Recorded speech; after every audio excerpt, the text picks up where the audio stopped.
Yep. All right, it's not playing anything. And we're live. We're live, boys. Woo! What's up?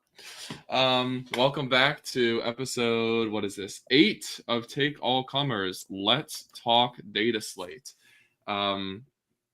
Yeah, this is going to be a shorter episode. As you can see, Tyler is not with us. He is attending the wonderful Squig City Showdown GT in Pendleton, Oregon.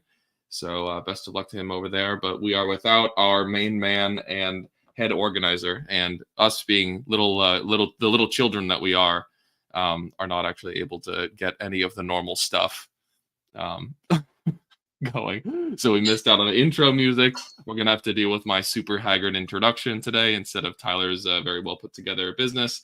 But yeah, it's gonna be a fun show regardless. We plan to just kind of throw the Dataslate up on screen, talk through some stuff, give our hot takes on where we think the meta is and where it's going, and just talk Warhammer for a little bit.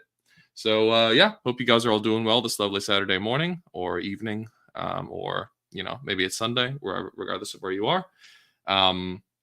Nick, how you doing this weekend, man? Oh, dude, I am doing great. It has been a crazy week at work this week. And finally got a little bit of a handle on that. So enjoying a relaxing weekend. I was at a small GT last weekend, Tau tipping. So that heading into probably my busiest week of the year was maybe not the smartest decision. But yeah, so looking forward to talking about the game, playing some games this weekend, and keeping an eye on Tyler's GT and seeing how he's doing. Yeah. How about you? How you doing? Well, obviously being an orc man myself, I'm very excited about Warhammer, whereas it seems like maybe some others are a little bit hesitant about where the game is going, but I don't care. Let's go.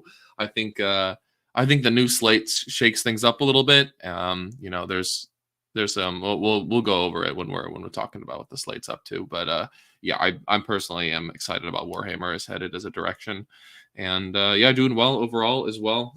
Staying really busy. I've got a really big hobby kick going right now, so I've been painting a lot of orcs because I'm just excited. So got finished with Snickrot. Nick, you'll see him today, which is going to be really cool. And we've got 2 more foot bosses on the painting docket because I somehow only had 1 foot boss with claw. I guess they were very good in 9th edition. But yeah, definitely need to get those 2 guys up and running. And I somehow need to paint more orc boys. Don't ask me how that happened. Actually, I know exactly how it happened.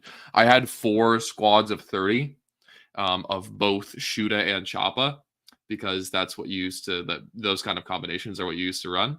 And now I need to run like 5 or 6 20s, and I just don't have the squad delineation for that. So rather than to repaint squad delineation, my genius brain has decided to paint 30 more orcs. So yeah, we're out here. Fair enough. I'm such a stupid idiot. But yeah, I'm really excited right now, and I hope we get to play some games this weekend, Nick, because I would love to throw down with the Green Menace, baby. Let's go. Cool. So we got a slate last week. That's kind of wild.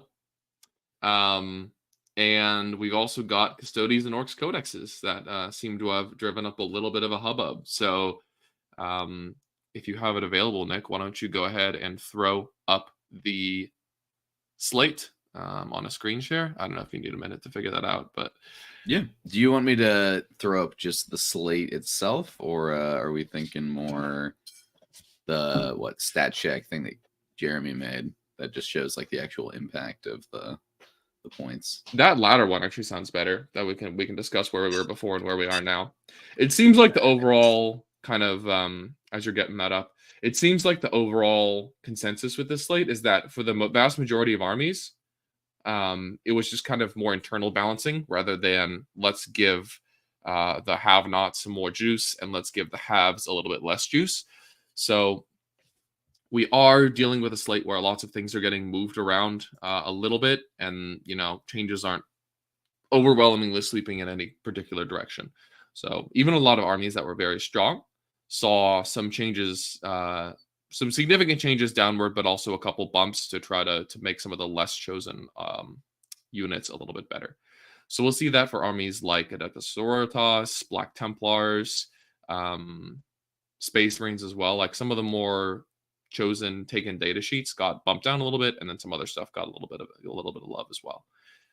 So yeah, Just this wanna go is through 'em. just for posterity. This spreadsheet I think was put together by our lovely comrades on StatCheck. I'm just kind of showing the before and after points costs for all the various data sheets of the game both that saw changes and that didn't see changes. So in the change column, obviously a red number means the unit went up in points, and a green number means the unit went down in points. So yeah, let's just go across, and this can be kind of freeform. I'm not nearly as organized as Tyler, as I was saying, so we're just going to kind of talk about whatever comes to mind and hang out. And as we see questions that are pertinent, we can throw them up. And if not, we can just show questions at the end. So yeah, if you have anything particular in mind for, just thoughts or questions that you want to share, feel free to just throw them in the YouTube comments. I'll put them on screen so we can discuss, or put them in the show questions thread on Discord, in the StatCheck Discord. Cool. Yeah, let's go ahead and get started. So the first army we have here are Sisters, and Sisters coming in to this slate were in a pretty solid spot. They were an army that had a lot of stuff, and while their damage wasn't overwhelming at any particular juncture, just their combination of lots of units and the reliability of Miracle Dice still working as old Fate Dice, where you can just use as many as you freaking want to, basically, with very little restriction, means they can have very explosive turns. And a couple changes here I think are pretty interesting. Overall, very minor. It looks like Arcoflavulence went up. You never really saw a 3-man squad, so they went up like 1 point per model. We've got some of the very cheapest units like Death Cult Assassins and, more importantly, Crusaders going up a couple of points per model. So those are nice little changes to make some of the especially cheap data sheets in Sisters a little bit worse. Oh yeah. Also looks like the Triumph went at 15 points. That's fair. She was in almost all lists, and now she might be a more of a choice than an auto-include. I think she's still probably going to be taken. I think a lot of this is like, so Sister's strength right now is doing this thing in 10th edition very well that like your list at WTC last year did, which was just give your opponent more targets than they can hope to kill in a game. And that plays like the mission incredibly well, right? Because 10th edition primaries are usually kind of like few and far between, right? It's usually like hold 1, hold 2. Maybe there's a few missions out there where like you can hold more. And then there's like the other side of the missions, like supply drop, where it's like you need to hold 1 objective on a critical turn or you lose, sort of thing. So having like a lot of units for primary denial that can also just run around and do actions is an incredibly strong tool this edition, as long as you're like slowing your opponent down enough. So I think a lot of this was just like Crusaders and Death Cult Assassins for a 2 model unit that can like go tag, go do actions, go deny primary, right? Because like they're OC1 each. If a Rhino's on an objective, they'll walk up to it and contest it. Oh, -5 points. So criminally undercosted at 25. Also, right, they feed into the faction mechanic of every time they die, they give you a Miracle Dice. Yeah. So I think a lot of this is just them saying, okay, these are the units that are appearing in every list. We're going to make you like take a unit out of your list if you want to keep running the same list. Yeah. And we'll see what happens there. Yeah, so I think most Sisters lists maybe went up. If they're taking 30 Arcos, that's 30. They're taking, 3 squads of Crusaders, that went up another, 30? So 60, and then you go up like 75 points. Yeah. Which is incredibly You cut fair. 1 fodder unit and you're chilling, basically. Or maybe you take less of the more expensive stuff and more of the cheaper stuff, and it's kind of a rebalance, which I think is good. Yeah, I know there's some stuff in here that people were hoping would drop more, but I think this is kind of a common trend we'll see as we go along today, which is just there wasn't anything like ridiculously shaken up. It's just kind of like stuff taken a lot, bumped up 510, stuff never taken, bumped down 510. And there's a few other, fringe cases, but I don't know. I know some Sisters players are excited about the Daemon Fuge, which I think is that's Kaiganel and Stern, right? Maybe. Yeah, it's some kind of paired character, because I know you can get a lot of Assassinate out of them. Yeah, I think that's the Harlequin character with like Smite Sister Lady. So, yeah. I'm interested in seeing it. I imagine most sisters lists will probably look like -5 Seraphim, or something like that, and just play the same list. Or like maybe they'll like cut some Crusaders, and there you go. They'll have less trash. Yeah, it'll be more or less the same army. It'll still be strong, but not dominant. Yep. Cool. Should we move on to Custodes? Yeah, this one is interesting because this is like what you're saying. This is entirely new stuff.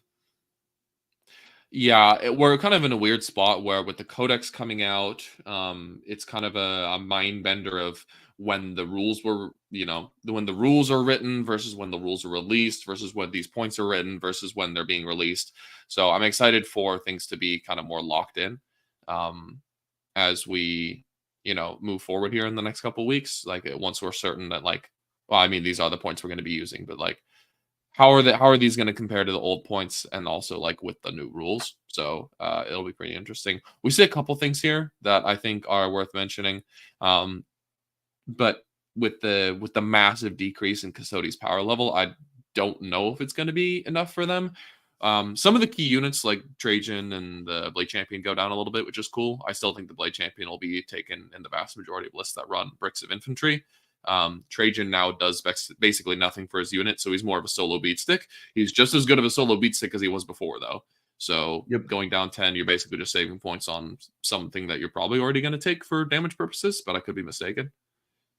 Other than that, not a ton of changes. A lot of these are characters, so going down 5 points is nice, and it might get you to some kind of list building breakpoint, but I don't think Valyrian going down 5 is going to be anything special. I don't think the Knights Centura going down 5 is going to make me want to take her. Yeah. So I think I guess let's talk about Custodes in general, right? Sure. So I think the community perception of this book is it's unplayable trash. And I don't think that's true. It's certainly weaker than it was before, right? The old detachment had -1 damage, which was repeatable with a character, and it had fights first. Gonna be hard to top those things. Also, right, for feel no pain against dev wounds and mortal wounds at all times, which is a usual weakness of a 2-up 4-up army. And then certain things like -1 to hit in combat. Yeah, a lot of those, all those things went away. So whatever version they're gonna replace that index detachment with is gonna feel less powerful. But Custodes were in this kind of honestly similar to, I felt Votann in 9th edition, where you had to completely rewrite them because there was nowhere to go, right? They were just going to be too powerful where they were, and you could tone it around as much as you wanted, but the army would either be too overcosted or too undercosted, which is exactly what we saw in 2 different metas, right? So I think this is a good fresh start for Custodes. I think there's some really cool things in the book. I know people are upset that they're not as good as they are before. But we're seeing that GW has kind of recognized that and been we're dropping some points on some things, and who knows, maybe they'll do that again. But next slate's going to be rules, so we'll see how these rules perform in the next 3-4 months. Yeah. Yeah. I feel when the Talons of the Emperor detachment, I think it's got some really cool stuff in it. It's got cool stuff. I definitely understand where Custodes players are coming from, that it is just you have either removed rules or the same rules but worse, and that definitely feels bad. But the problem from the inverse perspective is your detachment was actively unfun to play against because it made the 40% of armies in the game that are melee only just insta lose to you. So yeah, I'm sorry that needed to change, and you liked the old way to play, but the old way to play was very unfun for large numbers of players. So I hope that there's cool stuff in this book. I already know people are experimenting, which is really cool. I've seen some cool stuff out there. And if it's not good enough, then the great news is we have this 3 to 6 month rule cycle where stuff will get better later on if Custodes need help. Yeah. So what I would say is experiment, right? A lot of our friends, you were saying, right, Custodes were boring to play against. A lot of our friends were complaining Custodes were boring to play. It was the same stuff just marching around, and every time melee army charged you, you just doinked them back. So they're excited about some of the Talon synergies. I know there's that very weird build Jack was playing on Art of War. I don't know if that build's that good, but like 6 characters running around with like tanks and a knight, kind of funny. I mean, the Gladius is basically unchanged. It lost what, the Yeah. -1 to hit in melee kata? Like, that Yeah. thing is really good still. So, yeah, I don't think anything's super crazy here. Obviously, like the biggest change to Custodes is just completely new rules. I think they have 3 pretty playable detachments. The All Sisters one is not that great. You get like some of the similar stuff in the Talons detachment if you want to like lean into the anti-psyker skew. Which we'll get to. Anti-psyker skew might be very necessary in teams coming up. So, yeah. Cool. Move on to All AdMech. right. Yeah, AdMech. So I think this deserves a disclaimer that neither of us play AdMech, nor do we know that many people that play AdMech and don't really play against them very much. What I've heard is that they have some decent units, but they're few and far between. So AdMech players feel forced to spam them. And when the rules aren't that strong, that means that the units are very cheap. So you're just seeing like copy and pasted, 6 Vanguard, 3, I don't even know what the other units of AdMech take are, but like you take 2 or 3 data sheets, as many of them as you can, and you just kind of like try to play with a ton of stuff a la Sisters, but with worse rules. So we're seeing a lot of green here as we go down, like some of the units that were completely untaken, like Castellan Robots and Belisarius, going down quite a bit in points. We got some of the tanks. Destroyers also going down is cool. They are just subjectively worse than Breachers. Some nice changes to Ruststalkers, Rangers, and Disintegrator. I think Ruststalkers, those aren't the Infiltrator ones. They like kind of run around and punch a little bit better. So Yeah, maybe having a sword goes a bit more of a counterpunch unit. I don't even know what they do in melee. It's a melee in 10th edition, so it's probably going to be worse than they were in 9th. I know in 9th they were really scary though. So just some nice drops across the board. What I have heard is that it's a little bit of a bummer that this was a points change data slate. So complaining that they didn't change the rules in a points change data slate is a little bit silly in my opinion. But I feel like that is probably what AdMech need, especially after several months of underperformance, is something more fundamental than a 10% bump to the bottom of their codex. Like, if you bump 10% the bottom of the worst codex in the game, it's not going to fundamentally change their position. So I get where AdMech players are coming from, saying this is a little bit frustrating. But, more stuff is always nice, I guess. I know that GW in their like MetaWatch article was saying that they didn't want to drop like AdMech points too much because they were worried about it becoming even more of a Horde army. But at this point, right, like one of the meta lists is like 120 dudes walking around. So like they're already a Horde army. I think unfortunately GW's commitment to sticking to being points only this slate means that AdMech don't get touched at all, but maybe get like a lot of love next slate. Because like Hopefully. you said, like, yeah, Castellan Robots going down 20. I don't know. Maybe there's some guy out there that's like, oh my God, this has unlocked my list, but I haven't heard anyone talking about that. The most successful list I've seen locally, like the one guy who plays AdMech around here, is Breacher Spam. And those things are good because they have like easy access to full hit rerolls, which is fantastic in an army that hits on 4s. Let me tell you, if Votann didn't have judgment tokens, they'd be big bad. Hitting on 4s pretty sucks. So yeah, that's kind of an issue. It's what's interesting though is like we talked about AdMech and Sisters, right? They're both armies that like I guess Sisters can do like a lot of precision damage. AdMech do have the ability to just bounce sometimes, but they're both armies with a lot of stuff. So it's like, why is one better than the other? So yeah, maybe that's just what GW is worried about, is giving him too much stuff, and now the army's unkillable. But I don't know. I think this is showing that they aren't afraid to give them a little bit more stuff, even if it's just the worst stuff in the codex. Because maybe this bumps around AdMech lists a little bit, like, going off the internal balancing kind of approach to the slate. It's nice that they have some more options to build lists. I don't think this is going to change their position, though, which is probably where a lot of the frustration is coming from. I think it's just a little bit unfortunate, that AdMech came out in December, basically. People started actually playing games with the codex and the points. And then about a month later, we had the rules slate. 1 month is probably not enough for maybe I from GW's perspective, I think it was not enough to really make like fundamental rules changes to the codex so soon after it came out. And so that didn't do them any good. And now this slate, 4 months after their codex came out, it's like, okay, now we could probably do some rules changes. This is a point slate. So like it kind of just ran into like a bad timing, and that's unfortunate. But you know, I hate to say give it another 3 months, but I think eventually this codex will become more powerful. And you know, tons of trash armies, they have places in the meta. Like we know sisters are really good, so all it'll take is a little bit of some bumps to get AdMech back going again. And they have some really good rules. Like Vanguard are really good. So, and there's other units in there that are really good as well. I think the transport boat has the Falcon rule where you reroll wounds. So, they have some cool stuff in there. I think just a couple of tweaks to the fundamental interactions of the army, like with doctrinas and the fact that just the stupid, like, I get that, you know, the cult mech stuff is not supposed to get the buffs because it doesn't belong to the right sub-faction or whatever, but like moving to 10th edition, I feel like they kind of phased a lot of that stuff out, and that was one kind of interaction that they did not get rid of going to 10th, which seemed strange. Yeah.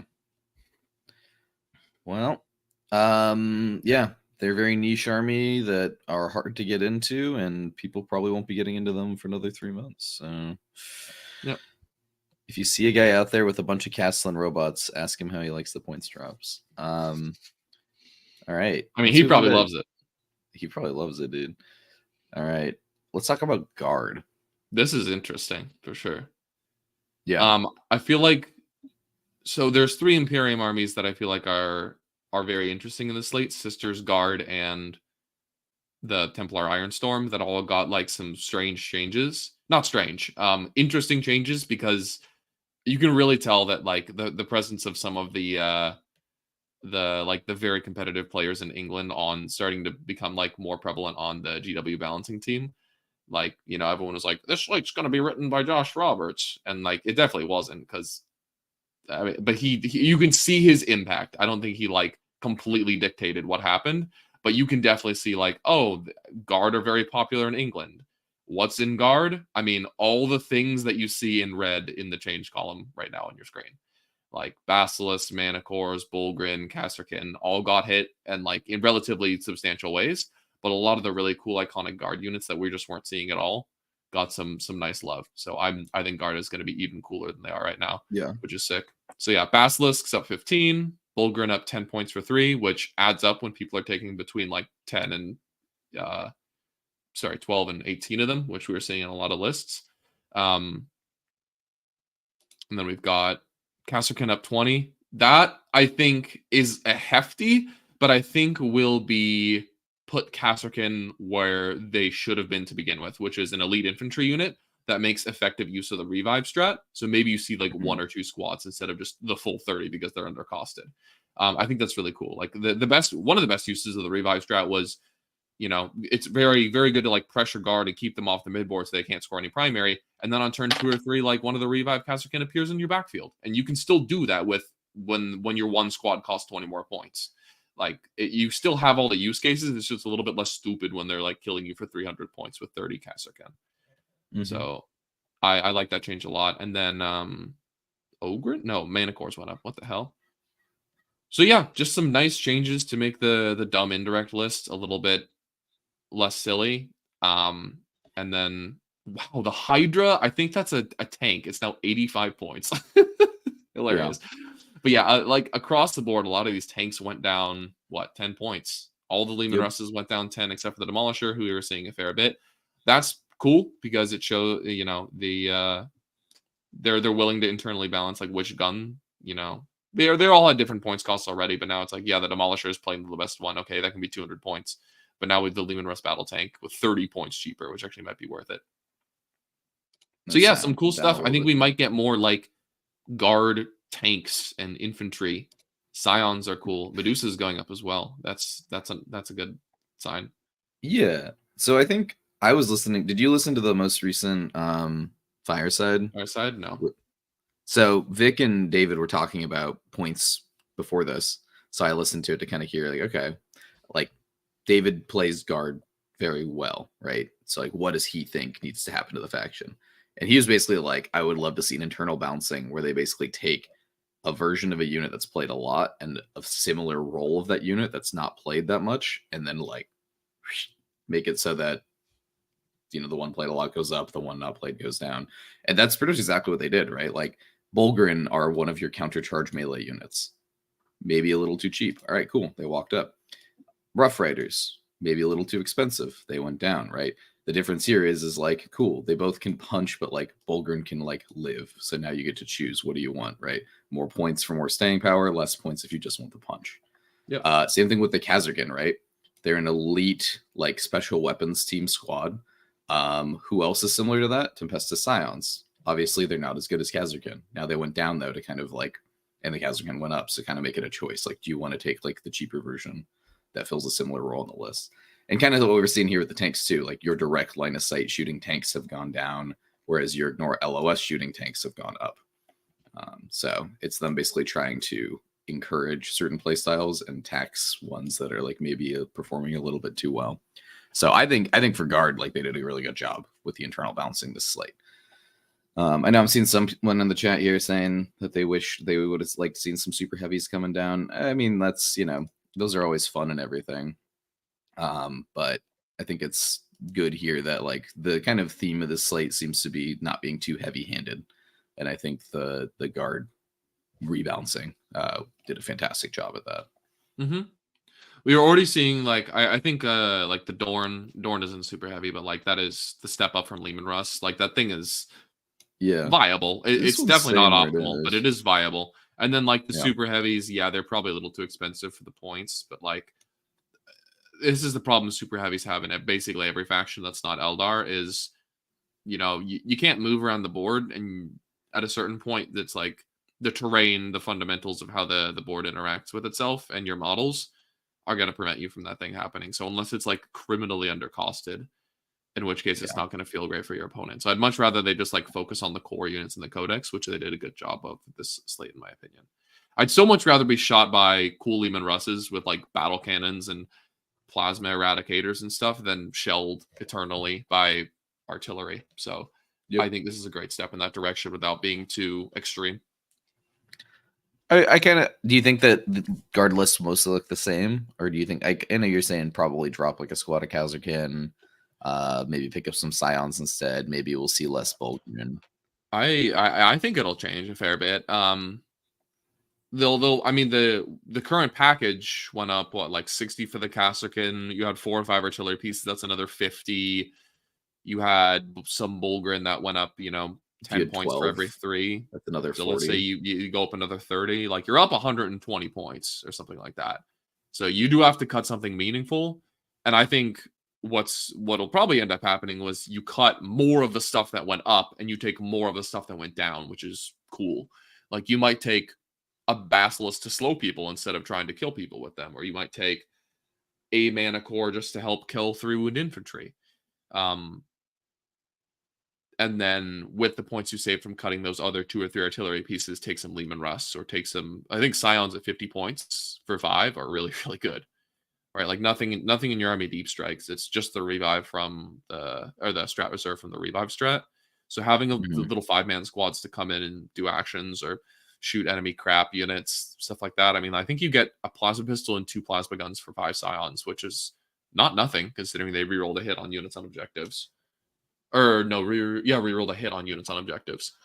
That unit is not bad. Yeah. All right. Shall we move on to another funny army? Another funny yeah. Aeldari.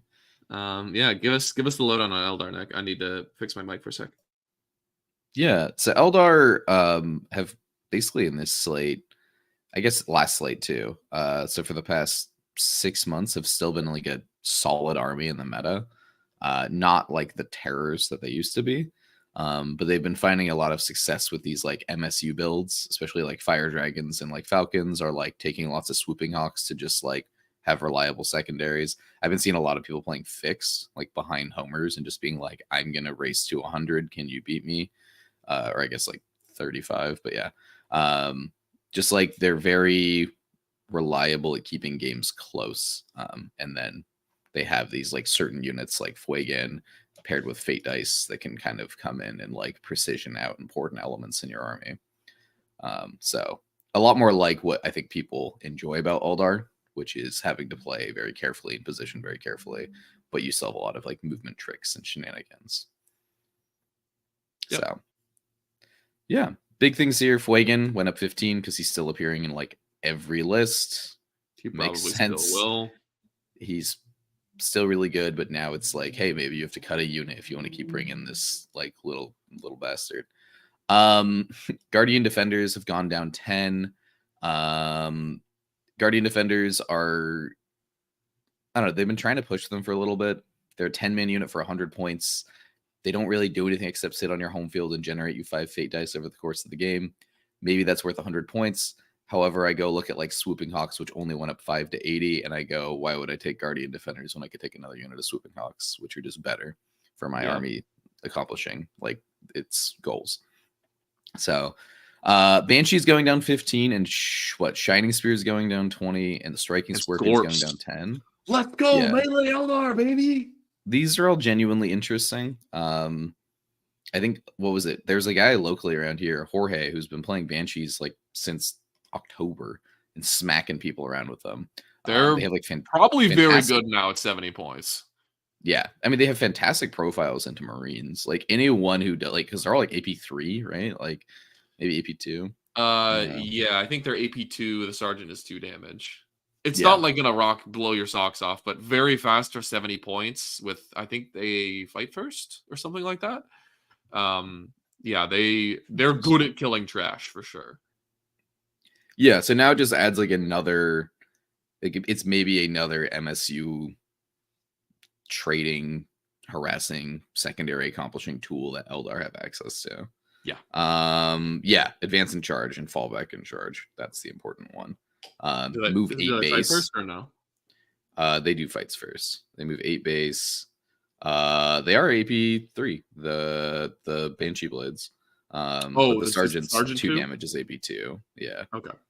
So yeah, that's pretty. I just remember back when Max was playing undercosted Crusaders and Jorge was playing overcosted Banshees. He was smacking Max around the Banshees. So yeah, I think this will really help kind of rein in some of the most egregious things in Eldar, but also give some of the Shadow Specters up 10. Yep, Specters are up 10, and then support weapons up 10 as well. Yeah, support weapons are probably one of those. Can you believe that a D-Cannon started at like 55 points over the summer? What? Up like 150%. Support weapons are probably one of those that when the codex comes out, they should probably split it into different data sheets based on the gun. I've never seen the other guns since like 8th edition. I think I've seen the D-Cannon forever. So yeah, D-Cannon's going up though. That makes sense. Kind of just in general being played a lot. Little tap to ignore LOS. Yeah, Eldar. I'm surprised that who is it? Warp Spiders didn't go up at all, but I guess they're pretty expensive at 115. They are very expensive. Just people were still playing a lot of them. So yeah, nothing super crazy here. It just kind of seems like they were like, all right, if you want to play the MSU builds, maybe go play some melee units now. Yeah, which is cool. Yeah. I think Eldar is still in a good spot. And especially with these guard indirect points changes, they might even be in a better spot. That being said, let's talk about. Oh, sorry. I think the biggest buff to Eldar, just one more little thing. The biggest buff to Eldar would definitely be new models for all those Aspect Warriors. Because I love playing against Aspect Warriors, but I hate seeing those stupid 35-year-old Warp Spiders with their one pose just looking at me across every table. 15 of them carbon copied. Like, goddamn. Give me some new models. These guys are so cool. I haven't seen the new Scorpions yet. I'm excited to see those. Yeah. All right. Let's talk about demons, or lack thereof. Hold on. We have a guard question or a guard comment. Yeah? Yes. Vice Robin says, my issue is that the meta list went up 120 to 170 points, and the non-meta list went down 20, 30 on a faction that's 46% win rate on the shoulders of that meta list almost entirely. Yeah, that's definitely a bummer. I feel like Guard's relatively low win rate kind of paid for this, and this is why I mentioned the whole, like, you know, the strongest players in the English meta having a strong impact on how these factions will be played across the globe now. I think it's just kind of an interesting thing to start exploring and thinking about, is like, you know, because we'll see this with Black Templars as well. It's an army that, like, you know, the Righteous Crusaders paid pretty heavily for the sins of a couple people doing well with Iron Storm in Europe and England in particular, which I think is a bummer. And yeah, I don't have like a great rebuttal or solution to that. It's just kind of just something to keep an eye on going forward in the future, because it's going to become more and more of a thing. Sometimes it'll be great, and sometimes they'll have some adverse consequences, and that's one of these cases.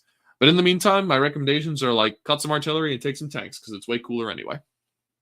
The more tanks you take, the more you save. Shadow Sun says Banshee is really struggling to T5 plus, so fear they are too niche. Yeah, they'll definitely be a meta call if there's a lot of like T3 and T4, especially like garbage in the meta. They're kind of like a unit like Storm Boys that can definitely clear out a bunch of trash really efficiently. Although they're even better into armor than Storm Boys. But yeah, if there's a lot of T5 or T8, then they'll probably do next to nothing. Best aspects of the oldest sculpts. Yep, I can't wait for that to change. Cool. Let's talk about some demons, or lack thereof. Yep. Yeah, so demons didn't get any points changes, which I think was a big surprise for a lot of people. Yes. In my opinion, this would have been probably one of the best factions to take a look at some internal balancing of. Because they're, I mean, yeah. Why are Fiends 40 points a model? Great. Can we like talk about that? Yeah. A lot of the like monstrous infantry or monstrous creature infantry, like fiends, and I mean blood crushers are not bad, but fiends and plague drones and what is it for Zinch? Does Zinch have one? Like, I guess screamers. Oh, where does screamer at? Like, they're just, why do they cost so much? And also the troops. I feel like they have really bungled demon troops, and I don't know exactly how to fix it other than please let people take 20-man squads. The bump all the way down from 30, that this might be more of a personal complaint, like a personal preference type of complaint. But I mean, when demons are only monster mash plus trash as the only archetype to play them, I'm not opposed to monster mash. I think it's cool. I just think it's boring when it's the only way to play a faction, especially with a faction as iconic troops as demons, like plague bearers and bloodletters and pink horrors and huge hordes. I think are super, super cool. And not only are those data sheets bad, but they also, like, if you take them, you take one squad to do one specific thing, and that's it. Like, plague bearers will stick to your home objective and then be rough, vaguely tough on it. Cool. That's, wow, so cool for such an iconic unit. Demonettes do basically nothing. Pink horrors are relatively tough to shooting, and that's all they do. Cool. Bloodletters have 2 attacks. The fuck? Who wrote that? Yeah, like, I think it's a bummer because I don't think points would be the way to fix this. I think they need a squad size increase and better rules. And then maybe like a very slight points decrease. But this is a faction where you take like 5 big monsters, 3 squads of Nurglings, and then like 1 random unit to go do X, and that's your whole list. And I think that's unbelievably boring. I'd love to see them get, like, I mean, Maze is a big ask, but like a Drukhari-esque treatment. Because at this point, it's like very obvious that Demon's big issue is that they have so many units that do so many different things, and like the index doesn't really have like a direction for that, right? Like, it just ends up being like, okay, well, I guess we teleport around and like deep strike charge you and stuff, and advance and charge and have wacky stuff, you know, relatively tanky big monster. A detachment more focused around like horde could be super cool, and maybe they aren't going to do that until the codex comes out. But I think that would help demons feel better, is just they have so many units to pull from. They might need a little more, you know, might need to become a little more specialized for them to like start seeing results. Yeah. I would be incredibly surprised if we didn't see a detachment for each of the 4 gods. I think that's a very obvious way to go. And then like Oh, probably yeah. at least 1 or 2 undivided detachments. So in my opinion, I would fix the troops by just changing the rules, let the squad size go bigger and give them a good data sheet ability. Yep. Those would I think more than just cool ways to play them in the detachment are needed. Like, you know, a great comparison that I was at the forefront of my mind right now is Green Tide, right? Like the boys' data sheet is good and it's backed up by some data. The data sheet is good and it's backed up by some detachment rules that really make it sing. This, not only are there no detachment rules that benefit the troops, but the data sheet itself are all bad. You can Yep. maybe take one squad to fulfill one very niche role, and other than that, you take none of them at all, and that's like unbelievably tragic. So yeah, I think this is probably like, in my opinion, the first big miss here of like they could have done a lot to. I mean, the auto takes were already like not that fantastic. They were just like the best of the worst. So don't even bring them down. Just like give us some other options other than 5 big stompy idiots and 9 Nurglings. Christ, I'm so bored of that. I haven't even played against it or seen it played, and I'm bored of it. Yeah. All right. We have Shalaxi could come down and battle line for Nurgle's Ancient Slanesh. Yeah, that's fair. I mean, I think Shalaxi is pretty good, but she is also like a giga expensive. Orkspit says demon troops need to go back to 20 man max. Couldn't agree with you more. Cool. In the interest of time, let's move on to Chaos Knights. A faction of yours. What do you think about this no points changes to them? We can keep this quick because it's basically the same as Demons. It's like kind of a shame. Last slate there was a couple of changes to them, but this one, like the build is going to be the same. It's going to be as many of the 2 best dogs as possible, which is Brigand and Carnivore, and then a Stalker because you need them, and then Demon allies. Like, I think at this point we're just waiting for a book. I don't think making the bigger knights just continually 30 points cheaper every slate is a good way to make them viable. If a certain meta situation resolves in which one of them is like niche, then you can take it. But other than that, they're just terrible. So I think we really want some kind of reason to take big knights in the detachments once the codex comes out. Yep. Long leash ain't it. All Nope. right. CSM. I'm gonna run through some points changes real quick. I know this is an army you played a little bit, so I'll run through some points changes, and then you can tell us what you think about it.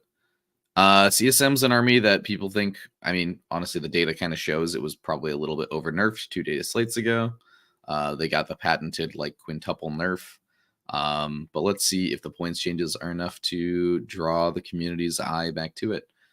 Chaos Spikers went down 10. Terminators went down 10. Vindicators went down 15. Cultists down 5. Cypher down 15. Havoc's down 15. Hellbrood down 10. Both the Demon Princes down 15. Legionnaires down 10. Mauler Fiend down 15. Possessed down 10. Raptors down 5. Venom Crawler down 10. Corn Berserkers down 10. No points increases. So lots of random units down 5 to 15 points. Yeah, I won't pretend to be an expert on CSM, but I feel like this does at least put them back in the realm of viability. Because a lot of these, not only does this give more options, but it's also a lot of these were units that were already being taken. Like some people are bringing Hellbrutes, some people are bringing Demon Princes. Almost everyone was bringing Legionaries. Almost everyone was bringing some number of Cultists.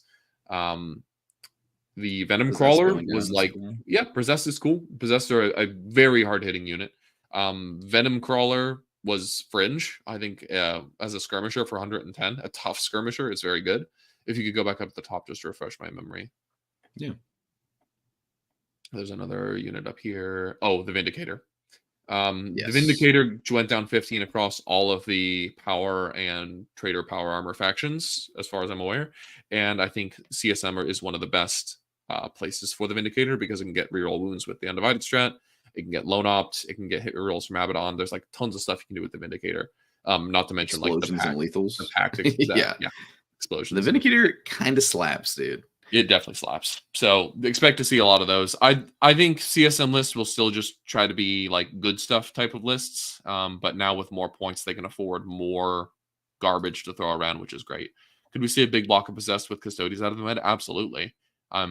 Yeah, you take a bunch I of think the 5-man one, units to run around and harass, and then like one big 10-man. I think especially joined to the Master Possession could be cool because he makes them a lot faster, which yep. is really really good. I think the one thing they're scared of is just the Blood Angels, right? Which are still like the best melee trading army right now. Yeah, I mean, I wouldn't be surprised if that entire squad got pasted by a squad of Sanguinary Guard, or not Sanguinary Guard, Death Company. Death Company, yeah. But like, I mean, that is what it is. You take If you can go and kill them, you and trade they in spend 2 efficiently, CP and to then they're kill out in them. the open, and then your 3 Vindicators go, and you just delete that squad. So, yeah, I think Possessed will be cool. Yeah, I'm excited. I think the thing about CSM, unfortunately, I don't think we'll see a ton of experimentation with them from maybe the higher up players, because I know a lot of people are just waiting for the codex. Yeah. So like a lot of it's like, why invest a bunch of time into learning this version of the faction if in like a month or 2 they're about to get 8 new detachments? So I think there's some cool stuff, but I don't think that their win rate will like reflect that, because people aren't gonna like, they're just waiting, you know. Yep. Death Guard. Yeah, one change. Very little to say here. The Hellbrute went down. He was fringe, so now he might make his way into more builds. Death Guard were solid before. They're definitely not at the top of the meta. Well, they're one of the armies that we're kind of gonna have to see with.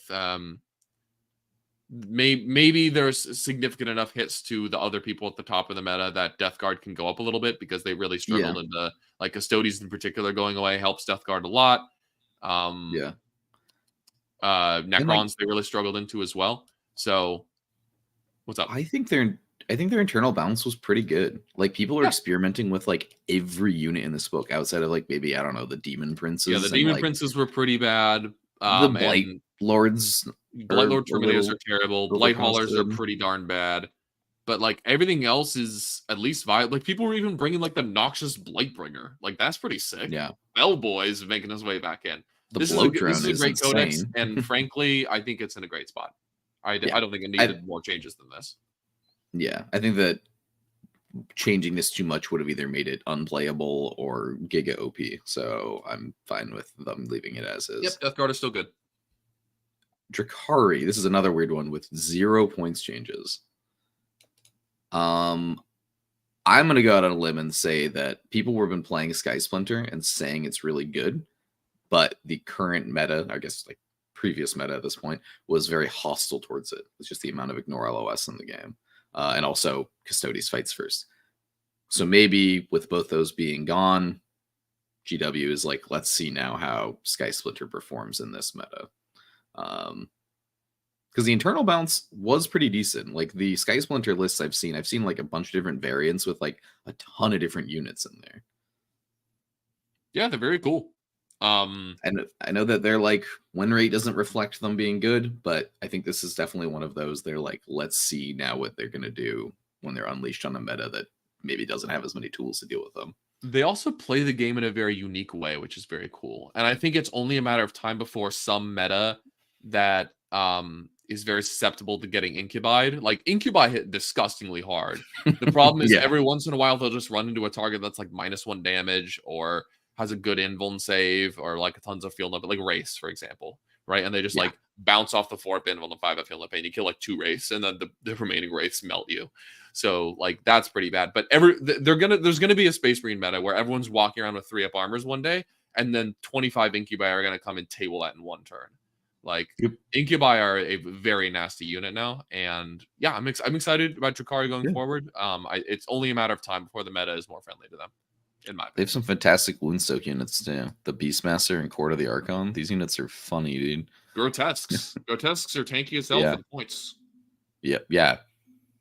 Cool. So I'm excited to see them. Me too. I played against them the other day, and they were really fun. So they're very fun.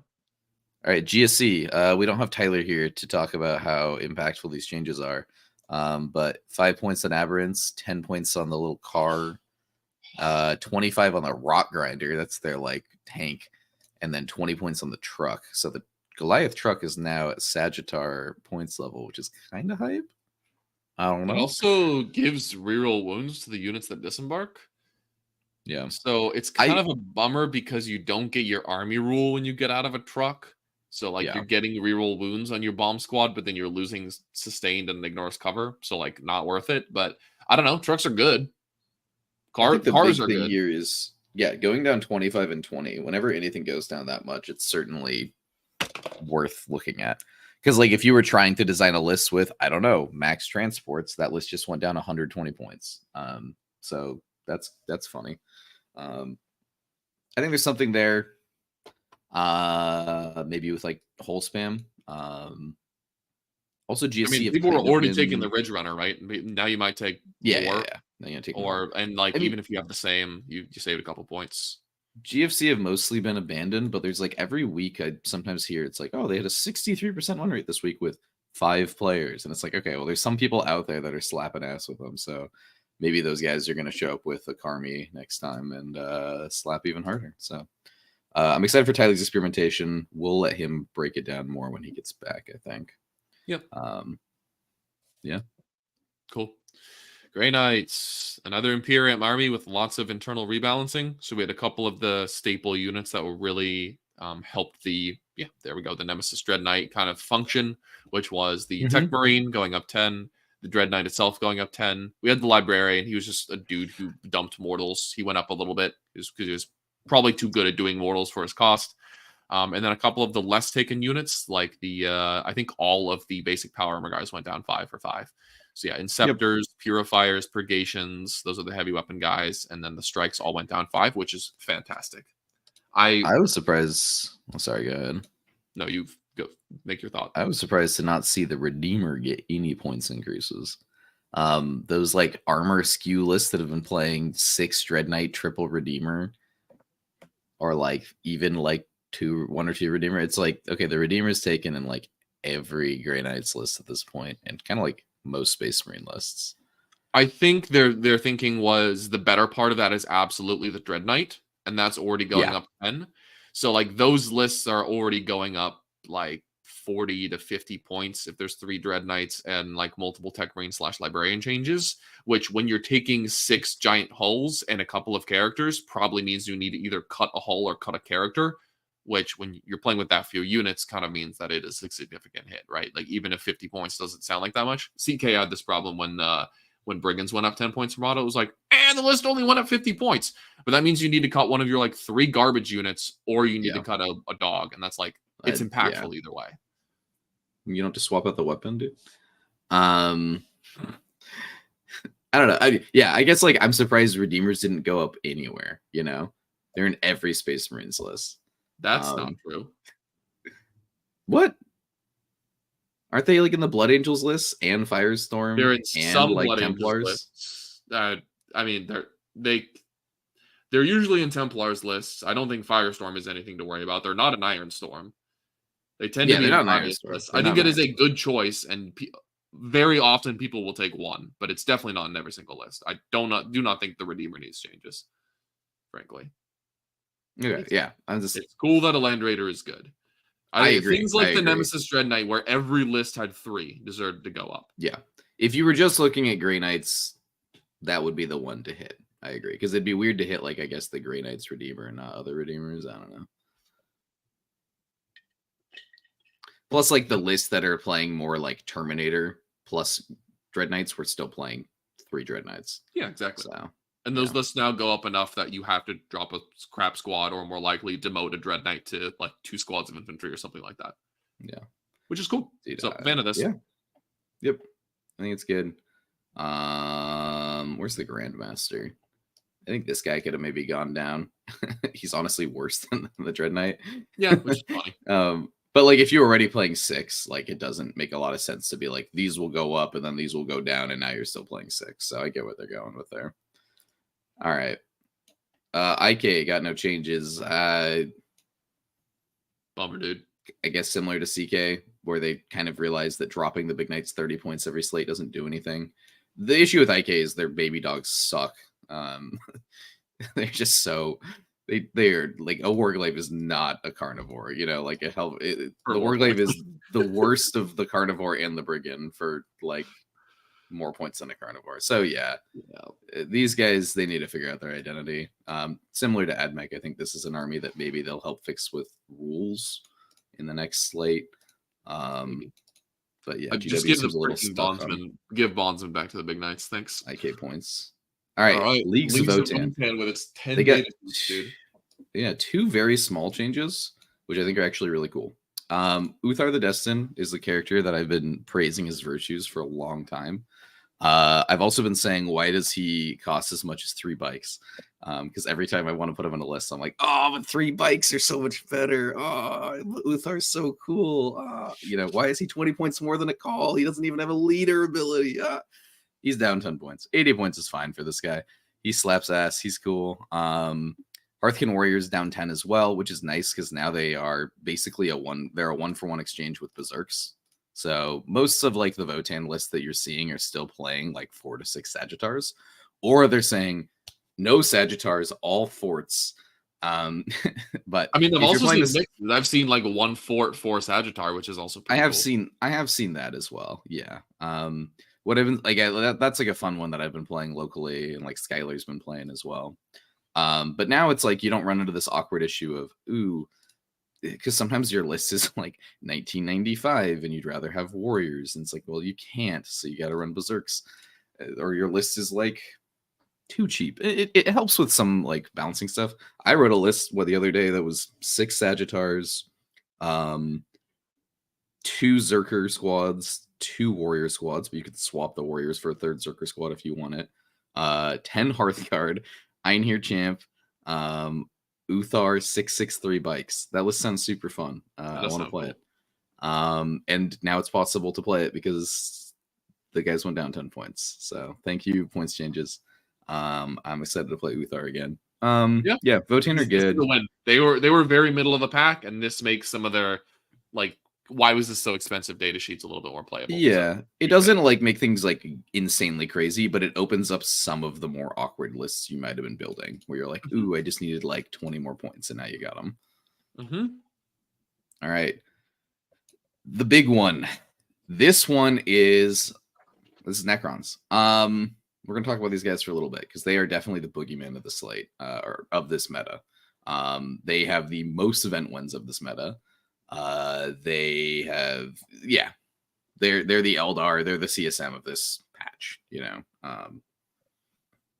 not as oppressive, obviously, like their win rate never hit ridiculously high, but like their performance definitely needed to be hit down. The big things that people were talking about and we're hoping to see were obviously Catan felt undercosted for their durability. And the Canoptek Court list has been absolutely smashing over in the UK. And just in general, too. Like, Hypercrypt, very good. Can Court, also very good, for different reasons. Now, going into the slate, what I thought would have been exciting was what I was hoping for was some reason to maybe look at some other detachments. I think like Awakened Dynasties and Obeisance Phalanx are like so close to being good. They're just not as good as Hypercrypt and Can Court because those units have they support better units with better stratagems. So let's talk about what happened. The Catan, or do you have anything to add before I launch into this? No, go for it. Cool. The Catan did go up. Nightbringer is up 40 to 295. He is now the most expensive Catan where he belongs. Thank God. He was the best Catan. Hilariously, I think the biggest nerf that they could do to the Nightbringer at this time is releasing a new model for him. The fact that he is on a 40 and is like, I don't know, the size of like the height of a paintbrush. He's tiny. Yeah, he's so tiny. He can hide on these like weird little things on the board. Well, he's 295 now. The Void Dragon went up 20 to 290. Fair enough. Other Catan, let's talk about them. Where did the Transcendent went up 10 to 285, and I think the Deceiver went down to 135 because he's the worst. No, I'm kidding. He's 265.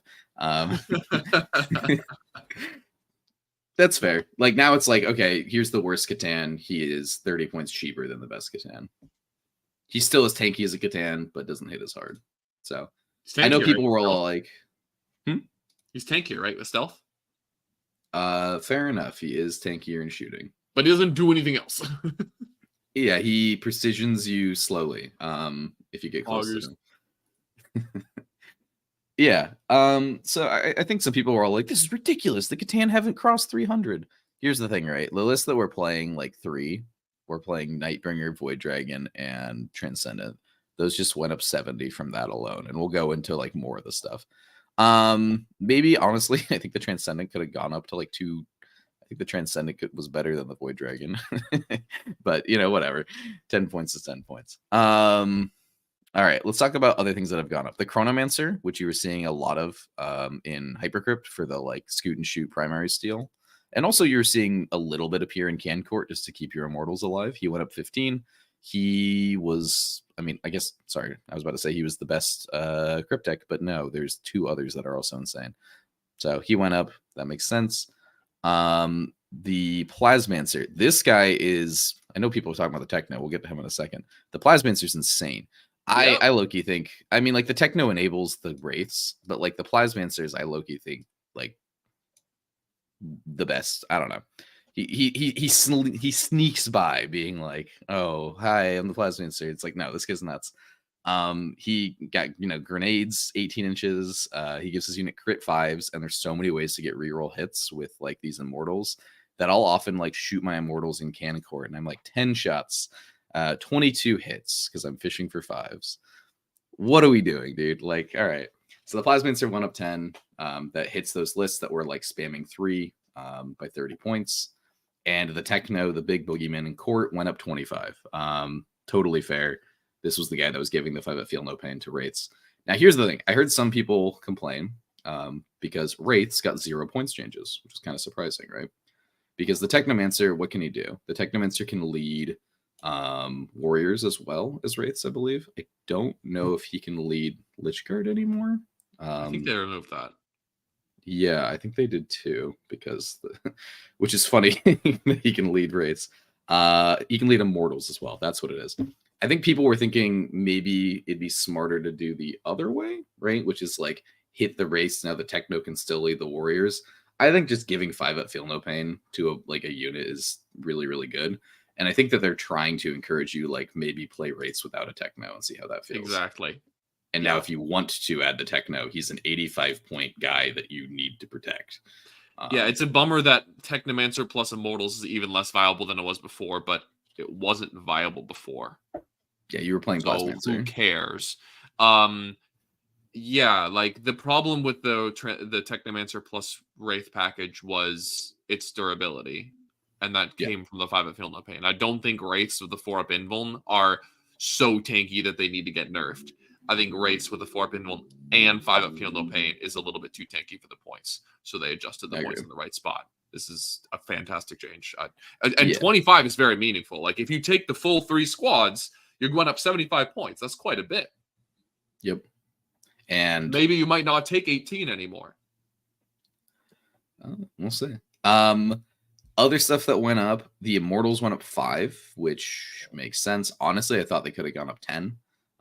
But I guess like Immortal, that would hit like Awakened and Obeisance a little bit too much, maybe. Like it would hit the other detachments a little bit too hard, because Immortals are kind of like the troop range damage for Necrons. Yeah. Xeris went up 15. Entirely reasonable. This guy's like a baby Catan in his own right. You were bringing him in Hypercrypt to buff like 2 units of warriors, or like, you know, in Can Court to buff your 3 units of Immortals. And worst case scenario, he was just a very efficient dude. Yeah, there was some armies that were playing him without Immortals or warriors, just because he was a infantry guy that didn't die. He's infantry Mothra, dude. Like, yeah, he absolutely needed to go up. Yeah. So in general, like, let's add up some of these points changes, right? If you're playing the Can Court list, right? Xeris 15. If you're playing 15 Immortals, that's another 15. If you're playing the 3 Plasmancers to go those Mortals, that's 30. So at this point, 60. We're at 60. Technomancers is 75. 135. So that's like the meta version of the Can Court list. 135 isn't that insane as far as nerfs go, right? Like, what can you take out? You can basically take out one of your Immortal Plasmancer packages. if you want to. Obviously, Xeris is a little bit worse now because he's only buffing 2 units. Another thing you can do is take out a Doomstalker, 135 points exactly. You could also both take of out those are Trash. meaningful changes. Yeah. Yeah. All 3 of those hit Can Court. I think probably removing Immortals plus there Acanthrites in here? will probably be the call. You could also take out the Acanthrites and then grab a Destroyer. Like if you want to play like maximum greed and cut your trash, you can. I don't know which one's better. My personal opinion is probably Immortal Plasmancer, which I hate to say because I love the I love all the Immortals adding up. Like when someone walks onto an objective near you, right? Cancourt's really good at doing this thing where you park wraiths on an objective. They have to come to knock them off to deny your primary, and then you advance out with your Immortals and throw a bazillion re-rolling hit and wound Tesla shots at them that are AP1, ignoring cover for a CP because they're on the objective, and you also shoot a bunch of Immortals at them. Like I've had people go like, I'm gonna walk, Canis Rex on this objective, and I'm like, he dies to 15 Immortals, and they're like, what just happened? Yeah. So I'm gonna miss that, but I do think the Doomstalker is probably better. It's long range. It's really, it's AP3. The Immortals do have they have a threat range that you can play around. The Doomstalker shoots 48 inches and is very tall.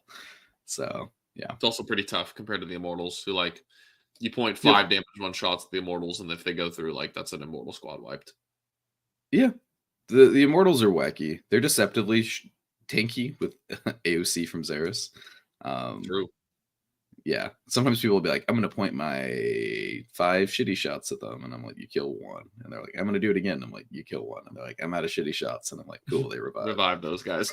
Like, a lot of people aren't running anti-horde stuff. But yeah, the Immortals might actually get worse with the introduction of Orks, which we'll get to in a second. Other thing about Necrons too, weirdly enough, I think that the list that's been on everyone's mind is Cancourt, just because Josh Roberts has been doing so well with it, right?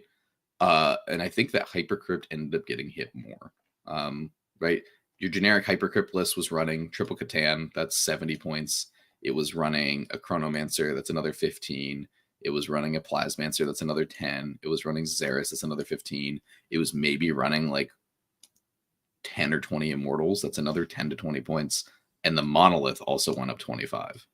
I think this just kind of goes to show, though, that Hypercrypt was probably a bit too greedy of a list. Like, it did everything really well because its identity was play units, teleport them around, and haha, you have a Monolith that like you can do some strats on.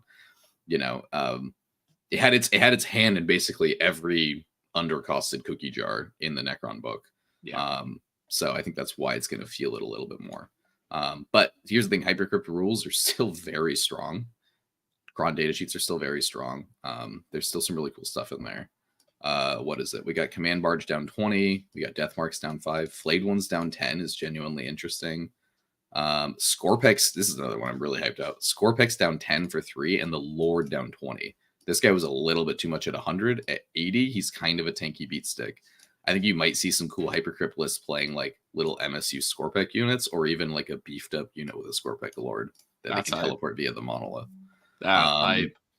Yeah, these guys hit pretty hard. The Scorpec Lord gives him lethal hits. He's pretty tanky. He's like T6, 6 wounds with a 4-up Invuln. Okay. Yeah, let me double check this guy. Sorry, he's T7, 7 wounds with a 4-up Invuln. Okay. Yeah, he's got 4 attacks that hit on 2s at 10, 3, 3. Jesus. And then the Scorpex themselves have 4 attacks each that hit on 3s at 7, 2, 2. He gives them lethal hits twice per game, right? They got dev wounds once per game per 3. So if you're playing a big 6-man, it's twice per game. Which I know the synergy with the lethal hits isn't really there, but like it's whatever, 2 damage buffs. Could be worse. Yeah. They get to reroll hits the turn they charge. Okay. They are T6 3-up 3 wounds, move 8, OC2. Yeah, I think that this unit might have some play. And I've been hearing a lot of people talk about like double Monolith. I know Monolith just went up, but like maybe it's like, all right, we're removing some of our Catan. We're playing double Monolith. Take those points, put them into Monolith. Yeah, and what's really nice about the monolith is you can have one like anchor a point for you, and then the other one teleporting around. You can have both teleporting if you want to. It gives you options. But the one anchoring the point, if it starts on the board, it can yoink Scorpix across the board, and then I think 2 CP let them charge that turn. So you can have just dudes just waiting in your reserves or waiting like on your home field, and then the monolith's like, boys, they pressure the objective, come out to play. So I'm excited. I hope that the Scorpix are good, because they sure as hell ain't good in Annihilation Legion. All right, that's my Necron talk. Nice. Yeah, I think this will still be a viable faction, but hopefully the best list will be a little bit less dumb. Yep. The best faction! Yeah. Whoa! Let's go, boys! We got 30-point Mega Knobs. Suck my green pea. Let's go! So yeah. Orks, honestly, the biggest changes from where we were with the index a couple months ago were things that fundamentally changed about data sheets. So like Squighog Boys going up because the squad size changed, and the Beast Boss going down because his defense got like halved. But not really. Flash Hits going down. 15 for 5 is pretty big because they no longer have access to Badrek. I think that's a great change. Saw Mechguns go down a little bit. Mozrog went down just like the Beast Boss. Knobs went down for 5 again because their data sheet got slightly nerfed. The Dragsta went up. Okay. Sure, dude. But yeah, just a couple of those things, especially for the snaggy units where like their data sheets were fundamentally changing. But the fact that nothing else was changed very much, I think puts Orks in a very, very powerful position going into this meta. There's going to be a lot of ways to play the Ork Codex. Mechanovs being certainly the foremost among those for sure. I don't know what exactly required more points hikes other than very probably Meganobs. Like, I don't know if trucks or boys or whatever needed some bumps as well, but we'll kind of have to see. I think for people teching for Orks, it'll be one of the most challenging parts will be, like I said, there's like lots of ways to play it, right? Like the guns that you need to kill Meganobs and Knobs and trucks are very different than the buffs you need to kill 12 Squighogs, very different than the guns you need to kill, you know, like 18 Killicans / some bigger dreads. Very different than the guns you need to kill 120 boys. So yeah, it'll be very challenging, but I'm just excited. There's a lot to experiment with as well. I think the best Ork lists will in turn need to kind of adapt to how people are trying to counter them. Like I don't think taking 30 knobs and 6 cars is the way. There's got to be some more tech in there because that's too one-dimensional of a list. So I'm curious what people throw in. I think 10, 20-man boy squads will be cool. I think big squig units to get the double WA in Vuln and Advance in Charge will be really cool. So yeah, I'm just excited. Wow, I didn't notice that the Big Mech and Meg Armor went up. That's pretty funny as like a proxy hit to the Meganobs in like the least effective way possible, considering he was like probably not the best character with them. But okay, sure. So now you won't take him for sure. Good to know. You will take the fucking Mega Boss the way Gork intended. Let's go, dude. Yeah. I'm excited. Yeah, this is kind of criminal. Yeah. I guess, like, in their mind, this guy gives a 4-up in Voldigan shooting and a revive. That's so irrelevant. The revive is, like, the biggest reason, and, like, whatever, man. I would rather my existing 5 or 6 Meganobs get +1 to hit and then a beat stick character than revive one guy when my opponent's bad at target priority. Oh, I agree. This guy will make it, without these war bosses and mega armor, like, your Meganobs are just going to get tagged and bogged down. Regardless, I feel like the best way to play against the Bully Boys is to tag and bog down. I think people are going to have to dig deep into their bag of like unconventional tactics to beat Orks. I don't think you're going to beat them in a straight up brawl. Played my first game with Bully Boys last night, and it was a really good one. It was a 10-10 draw. I had like a 2-point singles win for myself, where it honestly felt like a very normal game of Warhammer. Like I wasn't. What did you play against though? Blood Angels. Yes. What about it? Like they have like really high melee damage output, correct? Yes, but they also have very, very few. They have basically no guns, and they have very few like crap units that they can use to bog you down / block you. Like he That's just true. needed to put himself in harm's way the entire game, and I still lost more of my army than he did. So Yeah. that is one game against one codex, so absolutely not representative. But it did start to bring to light a couple of the things that I've been thinking might be weaknesses for bully boys, which is like if you just take knobs and trucks, you are all in on one strategy, and that strategy gets countered by 20 gargoyles or like 2 squads of aspect warriors for the first 3 turns, just like completely Yeah. blocking you. So Yeah, it seems like you're gonna have to take some other units to do other things. Yep. And even then, there are ways to play around Mega Knobs, and it's not just going all in on one term of damage into them. It's like continually applying pressure over the course of the game. Because yes, while 2 turns of WOG is insane, the other 3 turns of the game, they're just a 3-1 infantry dude that will die to 3 damage like anything else in the game. So yeah. I think most there, people's concern is like the game is going to be pretty wrapped up by turn 3. But yeah, I think that that's kind of like the conventional way of playing Warhammer, and Bully Boys is challenging you to think of what do I do on turn 4 and 5 now? Like, it's 'cause also that's when it can not any really hit different them than what hard. Wall Tribe was trying to do, right? Yeah. Like apply enough pressure with trucks that you're either pushed out of the midfield or tabled by the end of 3, or like maybe halfway through turn 4. Yeah.